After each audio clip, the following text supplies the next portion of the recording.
Waqt intervista f'lokanda ewlenija f'Marsalforn Għawdex, il-Prim Ministru Joseph Muscat saħaq li qed jara li f'din il-leġislatura jinbeda x-xogħol tal-Mina bejn Malta u Għawdex. Is-sibt filgħaxija l-Prim Ministru kien qed jitkellem f'attività oħra brabta mal-anniversarju tiegħu ta' 10 snin mexxej tal-Partit Laburista. Fil-preżenza ta' 3 deputati Għawċin kollha, il-Prim Ministru spjega kif il-proġett tal-Mina mhux se jibqa' fuq l-ixkaffa, iżda fl-istess ħin Għawdex se jibqa' għaddej minn ċertu żviluppi sostenibbli. Jien konvint li kif l-istudji ħajkunu qegħdin juru kif nemmnu l-ewwel indikazzjonijiet mod pożittiv jistgħu jibdew ix-xogħol biex inħarġu it-tenders u nerġa' ngħid li nara li f'din leġislatura x-xogħol fuq il-Mina jkun beda.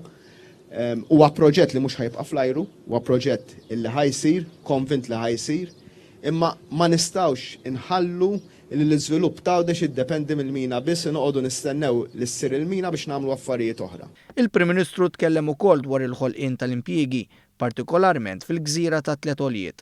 Hawnhekk semma kif ix-xogħol f'Għawdex qed jinħoloq brata qawwija, speċjalment fis-settur privat fejn għandek it-turiżmu li tkun domanda ewlenija għax-xogħol f'din il-gżira. B'konvinzjoni il-Prim Ministru qal li għandu fiduċja kbira li Għawdex se jkompli jattira aktar nies biex jaħdmu. Għawdex ħajkun post fejn ħajjiġu l-Maltin jaħdmu. Ġifieri m'għandix dubju illi il-mod ta' kif ħajjiżviluppa Għawdex fi żmien illi ġej mod sostenibbli ħajkun post fejn jiġu Maltin, jiġu barranin illi jfittxu x-xogħol hawnhekk. Joseph Muscat tkellem ukoll dwar it-traħħis tal-kontijiet tad-dawl u l-ilma, b'referenza għal kampanja negattiva li għaddejja biha l-Oppożizzjoni Nazzjonalista. Il-Prim Ministru qal li l-poplu jaf tassew lil min jafda fis-settur tal-enerġija. Il-Prim Ministru qal li kien hu stess li talab preview f'każ li hemm xi anomaliji. Dan fl-istess waqt li żied li m'hemmx dubju fuq fatt wieħed, dak li llum il-kontijiet huma orħos. Fisser kif dan ifisser sa 9 miljun euro fi bwiet in-negozji u l-familji. Meta kienet jiġi intervistat mill-ġurnalista Trisha Falzon, il-Prim Ministru Joseph Muscat qal li bħala għajnuna supplementari għal pensjonanti, il-Gvern qed jerġa' jiftaħ l-iskema tal-bonds 62+.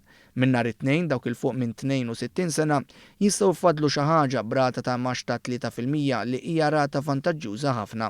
F'dan il-kuntest spjega li l-applikazzjoni se jkunu miftuħa għal kulħadd fosthom għal dawk li qatt ma bbenefikaw minn din l-iskema. Fil-gżira tat-tlet għoljiet, il-Prim Ministru tkellem fid-dettall dwar kif pajjiżna naqqas id-dejn li żdied fl-aħħar amministrazzjonijiet nazzjonalisti. Hawnhekk qal li f'5 snin il-Gvern irnexxielu jħassar id-dejn li ħolqu gvernijiet nazzjonalisti fuq medda ta' 15-il sena biex issa il-ġenerazzjonijiet tal-lum u ta' għada qed jgħixu aktar komdi mingħajr tfigħ ta' piżijiet.